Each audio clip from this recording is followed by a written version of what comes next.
We're on the road with Mickey, we're gonna have some fun. Regardless of the rain or sun, our trip has just begun. So buckle up, let's go, we're about to start the show. And maybe if you like us, you'll see where else we'll go.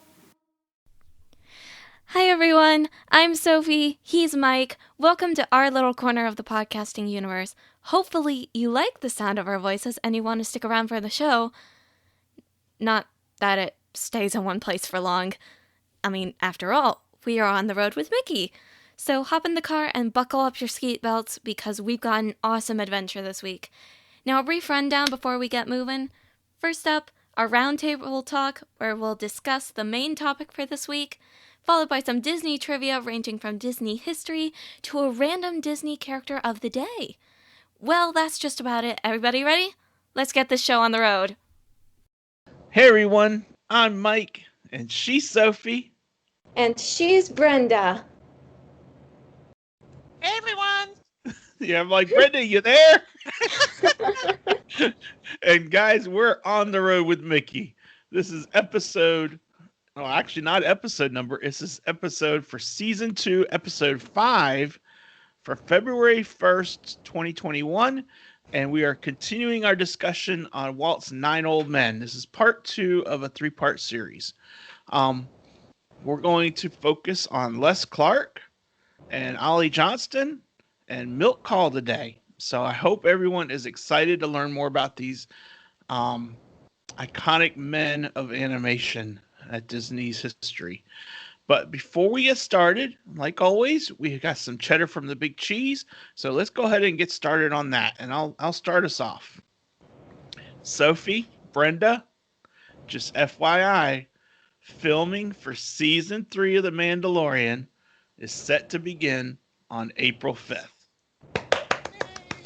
They originally thought it wasn't going to start filming until August. I originally wasn't sure if there was going to be a season 3. Yeah, well, there's definitely going to be a season 3. They start filming in April, and I think they might be able to make it work for the same sort of time period of release, but I'm not 100% certain. So, Gotcha. Anyway, that's exciting news for me because I'm like these little eight chapter seasons. It's just not enough content. I need to like watch it over and over again, almost. I think it's a good enough season, in my opinion. But then again, I'm not used to watching through these like 20 episode seasons of shows without like my parents, because otherwise I know that I will get to like episode 8 or something like that and just be like, I'm over it. I'll watch a new episode and then I never watch a new episode. Yeah. But continuing on and speaking about Disney Plus, coming to theaters and Disney Plus on March 5th, Raya and the Last Dragon. There is an exclusive trailer that has premiered, and the link to it will be in the show notes, the YouTube link. Yeah. And I have, ever since I saw the trailer for Raya and the Last Dragon, I have been extremely curious about it. So I really want to see what it's about. Yeah. Like, really. And from what I understand, the Disney Plus premiere is in the section of Disney Plus where you pay for extra to be able to see these releases as they come out. So you'll be able to see it on Disney Plus instead of in the theater, but you have to pay for that part of it. It's not like it's just going to show up in regular Disney Plus. So yeah, just like Mulan was, we had to pay extra for that. Yeah. Mm-hmm. For sure. Until it was had released to pay out. extra, until it was released out, which is probably so that it would have enough time to make some sort of profit in the box office. Right. So that's probably what will happen with Raya and the Last Dragon, and that's just my theory on why it would be that way. But I have some more news, and this, Daddy, you are going to be extremely excited about this. Reported over at the Magic Kingdom, the Tomorrowland Transit Authority People Mover is now being tested so that it could be reopening soon. Yeah. Maybe? Woohoo! Yep. Woohoo! Yay! And you know That's what's very funny? good. I was actually talking with one of my friends earlier in the week, Mhm. and I was telling her about the People Mover, and apparently she thought that it wasn't going to be reopening because it was dangerous and the tracks were broken, and they just couldn't have the time to fix it. But then I told her what was going on, and she's like, "Oh, I hope it's reopening soon then." And I think she'll be happy to hear this news. I Yeah, think she will definitely. too. Well then, you're up next, Daddy. Okay. Um, this was announced last week, but Disney is making some major changes to the Jungle Cruise. Mm. They're going to build out the story some more, Mhm. and they're going to have some sort of new adventures being added to the attraction at both Disneyland Park and at the Magic Kingdom. And there was even some tale of how like a previous Jungle Cruise ship or boat had you know ran aground or something like that, and then it got taken over by chimpanzees and so forth. So it's going to be interesting to see what the changes look like, but it'll be kind of interesting, and I'm kind of excited to see what it looks like. And it just interests me. It's kind of interesting to me. So not sure Mhm. what you guys think. I I agree. think it would be nice to see some changes made to the Jungle Cruise because I really like the ride, yes, but it seems a little bit dated to me. Yeah. Yep. All right. And then we have one last bit of cheddar, and Brenda is going to talk about it. I am. When I was at Magic Kingdom in December, walking around between Frontierland and Liberty Square, there was no water at all in the rivers of America, which was really strange. And seeing it like a big giant pool with a track running through for the Liberty Bell. I mean, yeah, that was really weird. Um, Yeah. I had never seen it like that, and I've been there so many times. It's like, whoa. But happily, after 5 days, the Rivers of America is back up full water capacity now, and it looks really great. So the riverboat won't start running until I think at least March 1st. They extended the refurb for that Okay. through the end of February. So Tom Sawyer Island and Liberty Square boat are closed right now. So Right. Mm. um, also, I don't know if the listeners are traveling soon, but the Hippity Dippity Pool at Pop Century is going to be closed from February 15th through early March. And Mm. they're also getting ready to start working on the Kiki Tiki's splash area at Polynesian Village Resort. And that's supposed to be closed beginning in February, but there's no further details on that. So that's new. Oh, That's well, all Okay. thank I know. Well, thank that's you a for lot more than that. I knew, Brenda. Yeah, we don't usually highlight on the stuff that's happening at the resorts. Yeah, and I So have a thank lot of you. guests, that are going to be staying over there at Pop. So Yeah. Oh, I bet there's a lot of people out there listening that may not know it. So it's new. Well, And good. there you yeah. go. Thank Well, you, thank Brenda. you for That's great telling cheddar. You're us. welcome. That's great cheddar. And that finishes up our cheddar from the big cheese. Just a reminder that all of our ways you can connect with us are in the show notes. On the Road with Mickey group in Facebook. We're on YouTube, obviously, if you're watching us this week.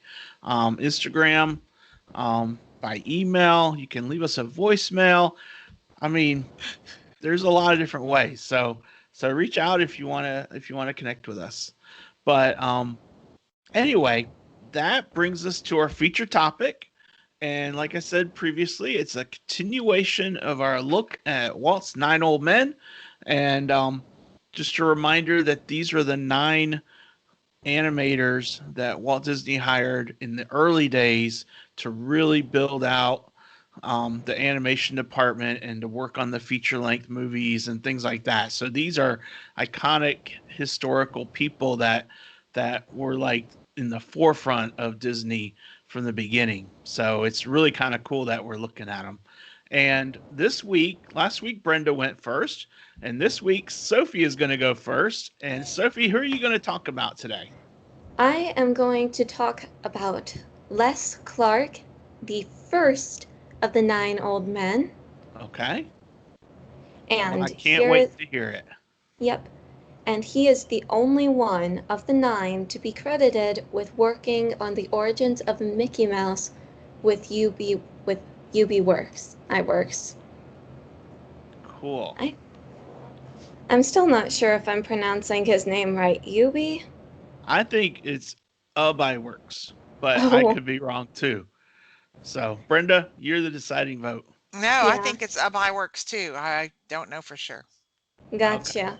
Okay. iWorks it is. Sorry. That's okay. Well, starting on Les Clarke, he was born on November 17th, 1907 in Utah, and he is like my mother in that he is the oldest out of many, many children. Yeah, I'm highlighting my mom's the oldest out of 5. Even though she does not look like it. No, she Not does at all. not. Not at all. She looks like the youngest. Yes. Love you, Mommy. He's the oldest out of 12. Wow. Ooh, Yep. Goodness.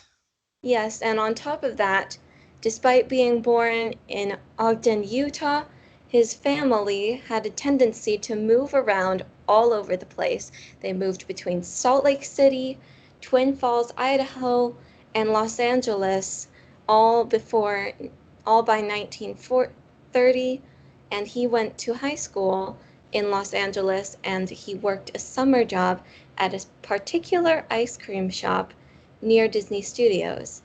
And it's there that the young Les Clarke met Walt Disney because he was a frequent patron of that ice cream shop, and he complimented the young boy on the lettering of the menus, which was his work. And it took a while, but Les eventually asked Walt for a job, and this is what he said. I don't have this written down, but I have the quote right here. Walt said, "Bring me some drawings and let's see what they look like." So Clarke copied some cartoons and showed them to Walt. He said that Clarke had a good line, and why didn't he come into work on Monday? Well, that Monday was the Monday after his high school graduation, so Clarke reported to Disney for a temporary position in 1927, right out of high school. Wow. Wow, that's awesome. That is cool. Yep. He worked as a camera operator and also helped in the ink and paint department before moving to work under the guidance of iWorks, who, like I said, he was the only one of the 9 to work with iWorks on the origins of Mickey Mouse. And during the famous character's development, Clarke was promoted to the position of in-betweener, which is a position that Miss Brenda told us about last week.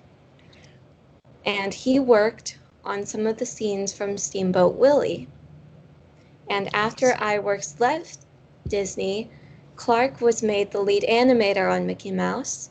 He also helped to animate the classic scene from Snow White, where she dances with the 7 dwarfs as his work got better. Cool. That's awesome.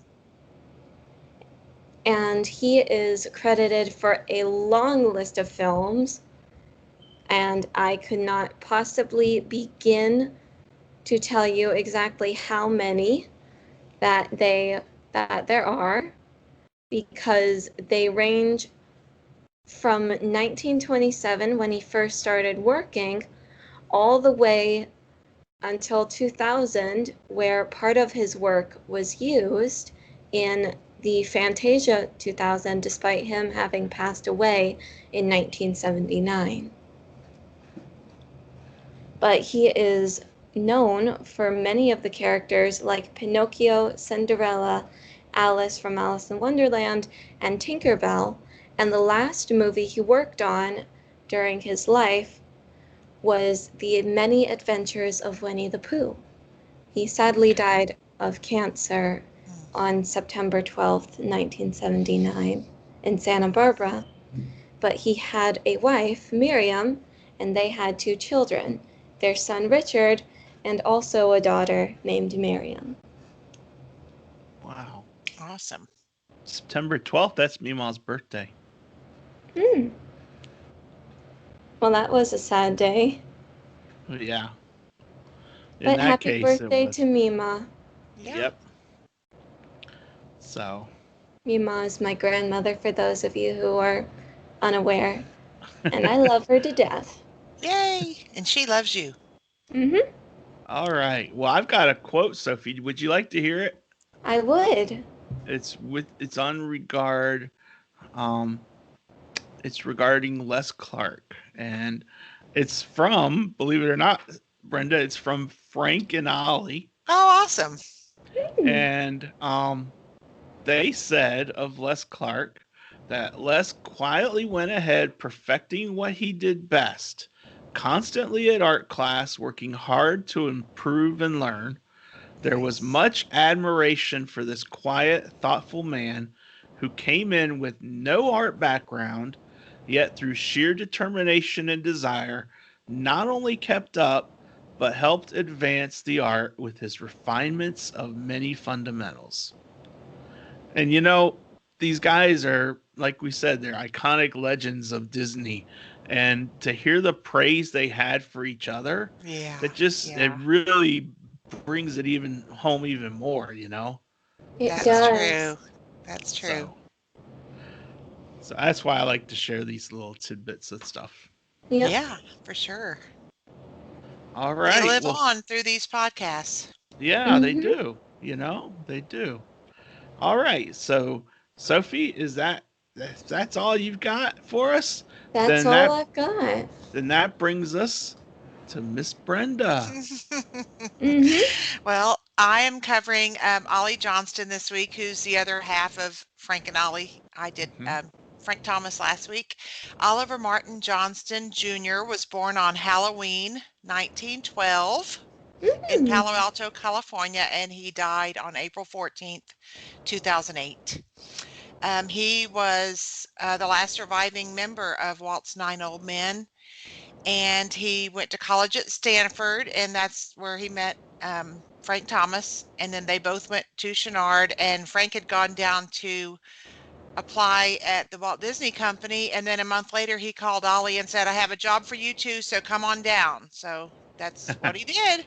He was the 7th hire of Walt's 9 Old Men, and he worked for the Walt Disney Company from 1935 until he and Frank retired together on January 31st, 1978. Wow. Ollie was known for combining artistry and acting, and there's a quote by Glenn Keane that says, Ollie had this way of kissing the paper with his pencil, barely touching it, and finding the simplest forms. Cool. I thought that was really interesting. I like that.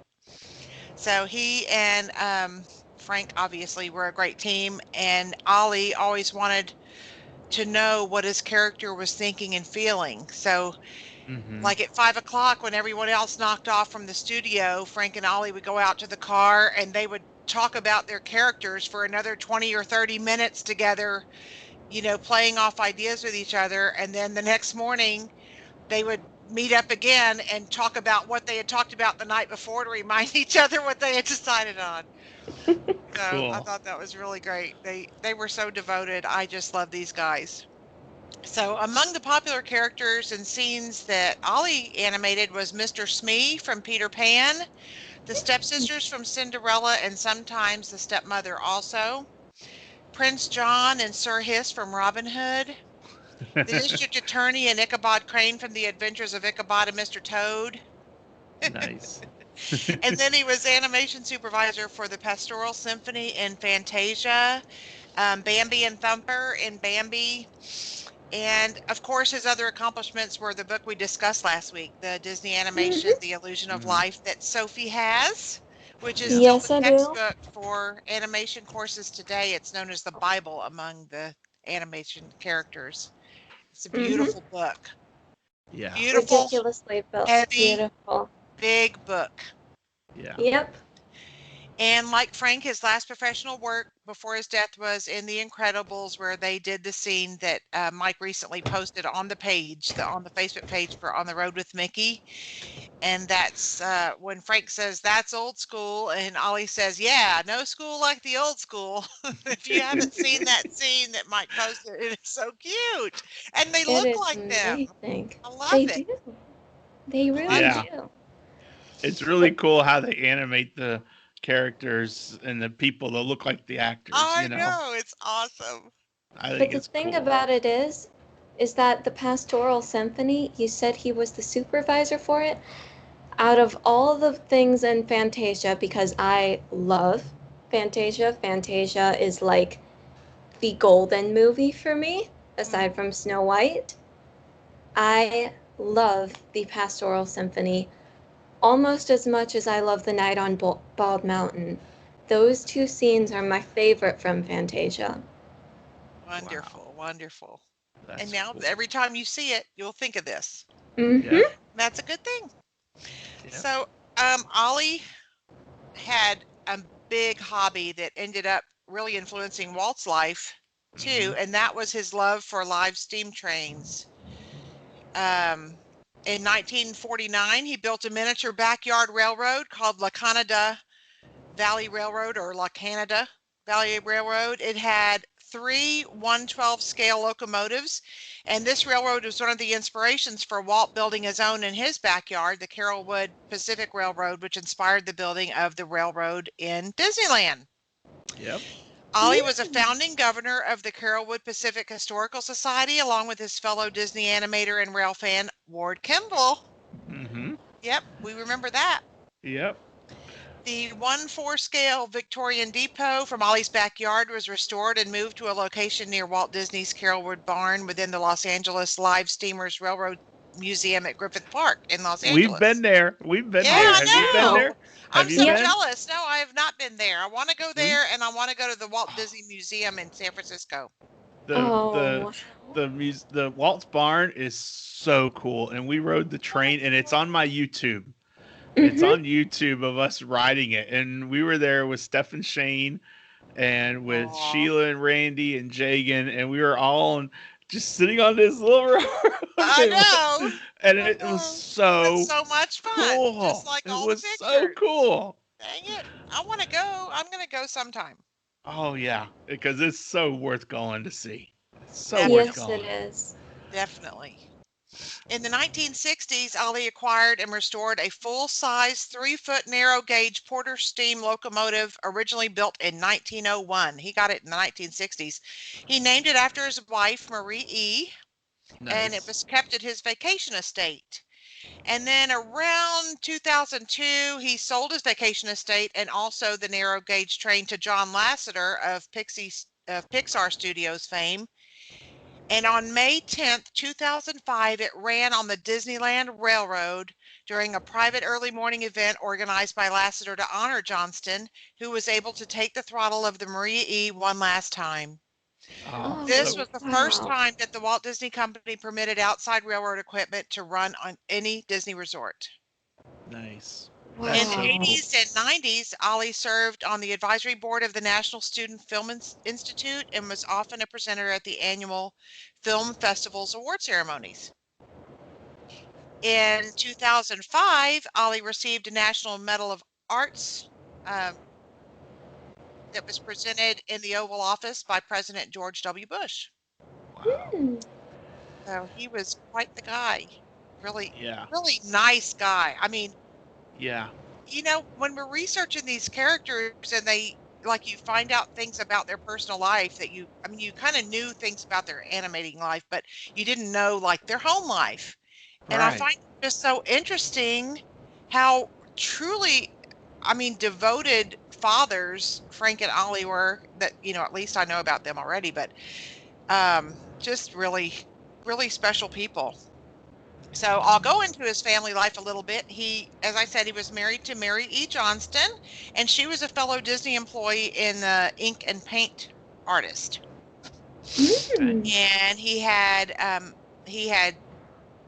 two kiddos. They, like I said last week, they lived right next door to Frank Thomas. And two of his kiddos were the same age as two of Frank Thomas's kids. So his son Rick was the same age as Greg Thomas, and his son Ken was the same age as Ted Thomas. They were only 4 months apart. So their families were really, really close. I mean, they were pals. Yeah.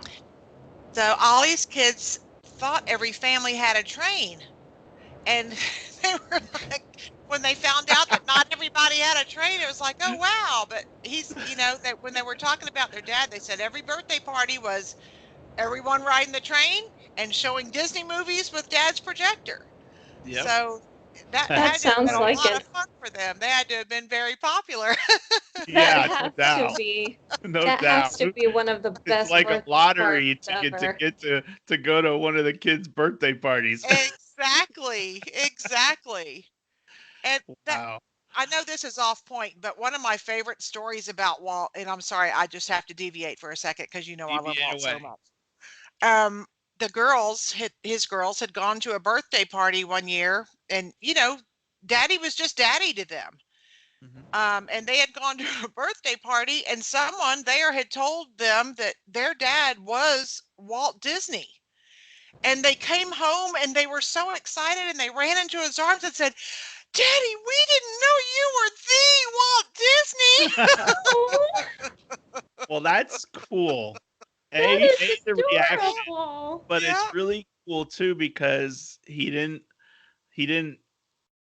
Yes. make his kids feel like they That's right. were here because he was Walt Disney. Exactly. They were, he never acted like they were just a normal family as far as they were concerned. He didn't intend for them to know any different. So it was really cute. I love that story about him. Yeah.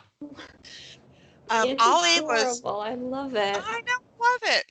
Ollie was, according to his sons, a very structured individual. They said he would go out to the car 20 minutes before they were scheduled to leave and start the car. And then the boys would trickle out about 5 or 10 minutes later. And then Marie would come out and get in the car right on time to leave, and he'd give her that look because they said that leaving on time to him was leaving late. So he was very, structured and wanted, I'm the same way. I leave early all the time. I'm always early. I said he drove a big station wagon. Nice. And they said that he was a very hands-on dad, and they often had illustrated bedtime stories.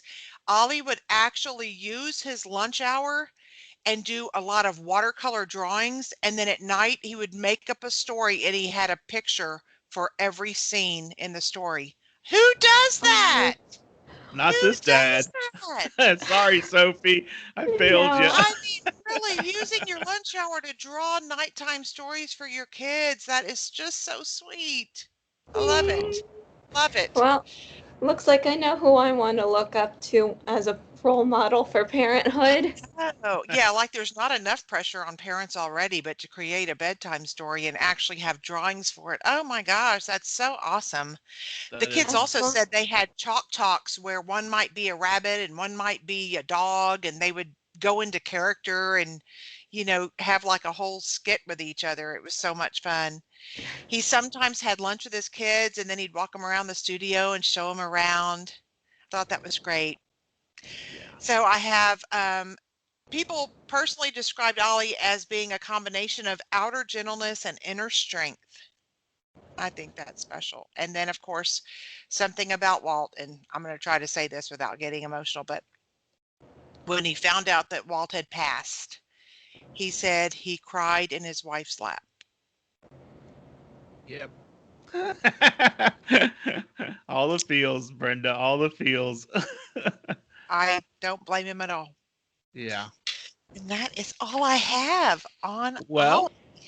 I'm gonna call this my Did You Know? I got some Ollie Johnston Did You Know? Great. And it actually ties back to Frank too. I wrote a post like 8 years ago on Frank and Ollie for My Dreams of Disney, Awesome. and I had a comment from one of the Disney bloggers that I know, and she said that a commonality between Frank and Ollie is that their mothers were both born in the small Midwestern town of Tuscola, Illinois. Awesome. And she knows this because she was born there and they mention it. So their mothers knew each other before they even knew each other. How cool Goodness. is that, right? I know. It's a These small two- world. Start What's singing meant it, to be Sophie. is meant to be. That's the way it It's a is. small world after all. That's right. Exactly. These But two I'm really like, were that is attached at the hip. Yeah. I'm like, that is so cool. That is so cool. And I have some quotes for Ollie Johnston too. Awesome. And this one is from Leonard Maltin, who, Sophie, if you don't know who Leonard Maltin is, he was a very famous film critic and he knew his stuff. And he said of Ollie Johnston, people know his work, they know his characters, they've seen him act without realizing it. He was one of the pillars, one of the key contributors to the golden age of Disney animation. True. And then one other, and I think this story just is so cool, from Brad Bird, who is a Disney animator, Sophie. He's like next generation Disney animation. He said, when Frank and Ollie retired from production on the same Friday, I was the next animator on Ollie's desk the following Monday. Oh, goodness. The very desk he had used for decades to create so many indelible animated moments. I was properly awed as I sat down in Ollie's chair at his desk. As I was checking it out and getting the feel of it, I noticed the pencil sharpener was full of shavings. Instead of throwing them out, I poured them into a glass jar, labeled it, and set it atop the desk. Wow. Good luck, shavings. A simple reminder of the hard work required to create magic. My own jar of real Disney dust. The last jar. And I thought, oh, That man, is fantastic. that just blows it away, you know? I I'm like, remember that quote. I That think is fantastic. I remembered reading that quote on an earlier episode. I don't remember which one it was, but I was talking about Ollie Johnston that day. It was a This Day in Disney History, and I remember that quote. yeah, I didn't remember you having it, but that's cool that you remember That it. is so But I'm Mhm. like, that is just so neat to me. You know, those kind of things just, that's what really sums up why we're focusing on these guys, you know? It Because is, and of, it's so funny because they rock along with their lives and they're doing their job and they're, going home to their families. They have no idea the impact they're making. It's right. crazy. Mhm. What a gift. Yeah. What a gift to be able to have people actually talking about your life, long after you're gone and you live on. Mhm. You live on Yeah. through them. Yep. So I'm going to close out the feature topic this week by talking about Mr. Milk Call. He Mhm. was born on March 22nd, 1909. I think, if I remember correctly, he is the fifth of the 9 old men. And he was originally from San Francisco. And he was inspired to seek Disney employment after seeing the Three Little Pigs. Oh. I'm like, that's just so cool. Mhm. He was hired by Disney and started work on June 25th, 1934. Among his earliest work was Mickey's Service Station and Mickey's Fire Brigade. Those were, Sophie, were they part of Silly Symphony or were they just part of the, I'm not 100% I certain. don't think so. I am not certain. My guess is that they might have been. Yeah. But anyway, that was some of his earliest work. And, like all of these animators, they were hired because Walt wanted to get into the full-length feature film arena. And obviously the first full-length animation movie was Snow White and the Seven Dwarfs. And so he worked on Snow White and the Seven Dwarfs, and he was assigned to animate the forest animals that you see in the movie. Oh, wow. Awesome. Yeah. He also worked on the Disney short film, and I watched this. You can find it on YouTube. Google it on YouTube. It's called Ferdinand the Bull, and he even lent his voice towards the project. It's like a 7-minute and 54-second cartoon, and it's basically about a bull named Ferdinand who does not like to bullfight, has no interest in butting heads like the other bulls do. All he is interested in is relaxing and sniffing the flowers. And there's a scene though where he gets sent to a bullfight, and all he does is sniff the flowers, and it is so hysterically funny. It is worth seeing and spending your 7 minutes and 54 seconds of your life on that, because it's really cute. It's so cute. Oh. So Cute.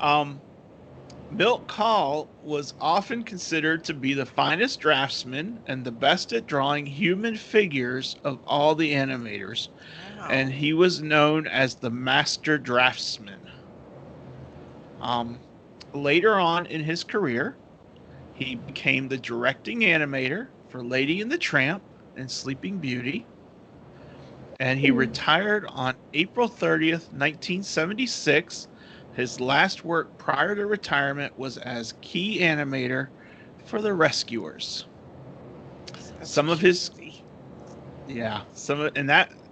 He worked on it until his retirement in 76, and The Rescuers came out in 1977.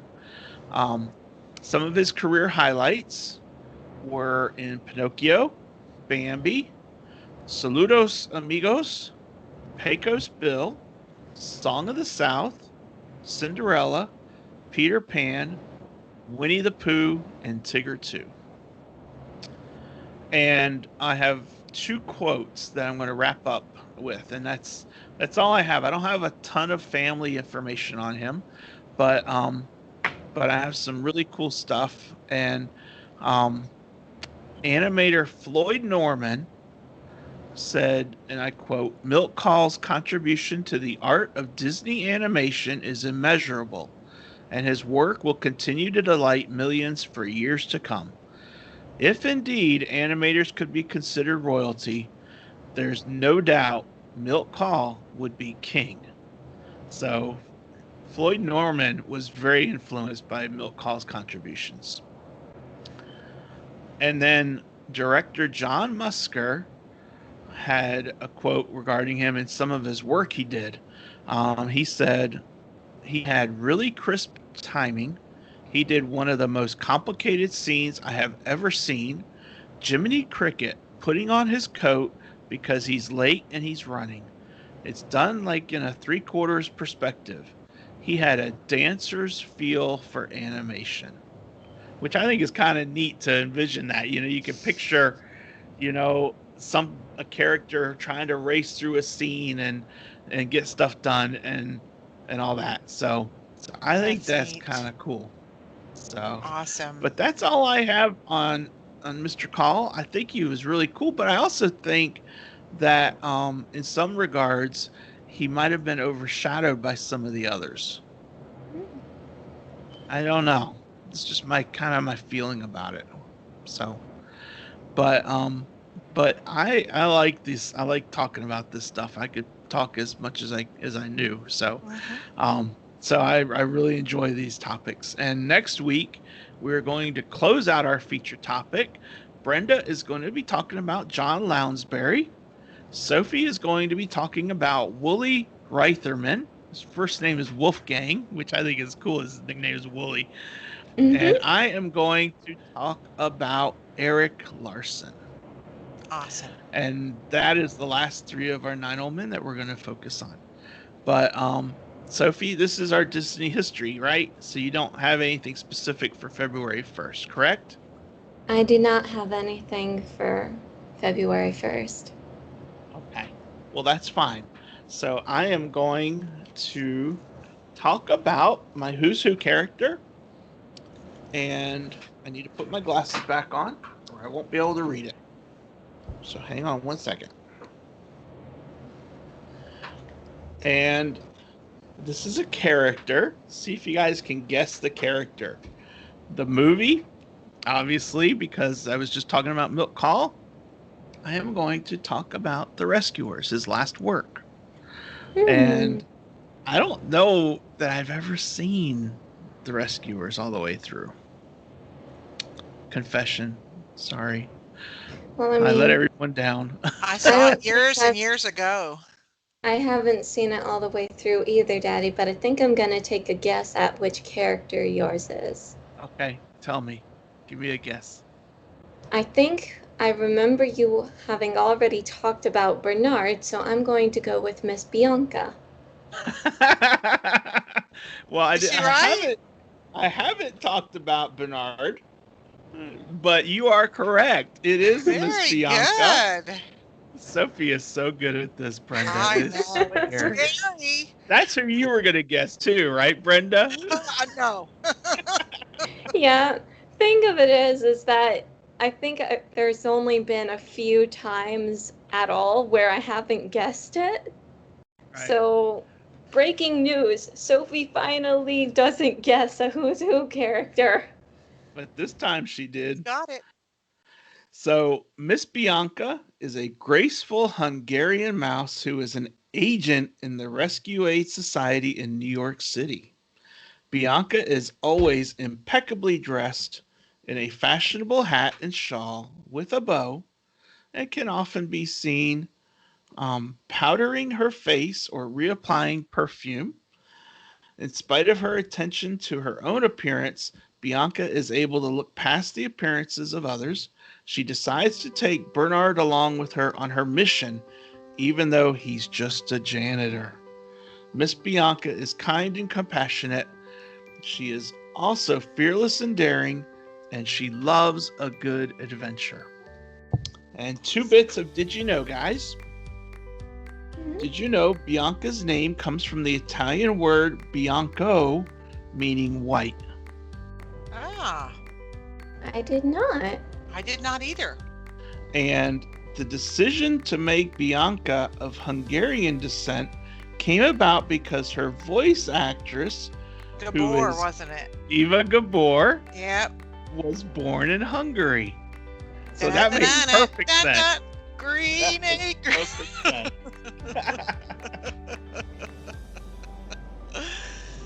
And then lastly, our Walt Disney quote, and I think it ties into our series here really well.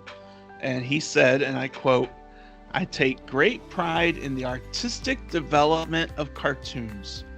Our characters are made to go through emotions which a few short years ago would have seemed impossible to secure with a cartoon character. Some of the action produced in the finished cartoon of today is more graceful than anything possible for a human to do."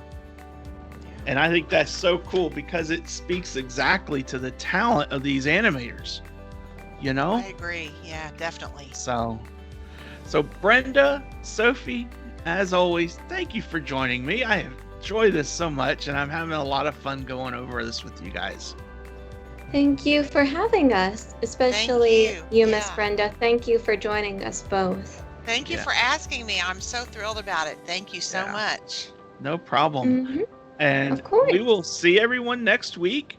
And Sophie, we will See you on the road. Bye. Bye. Bye-bye.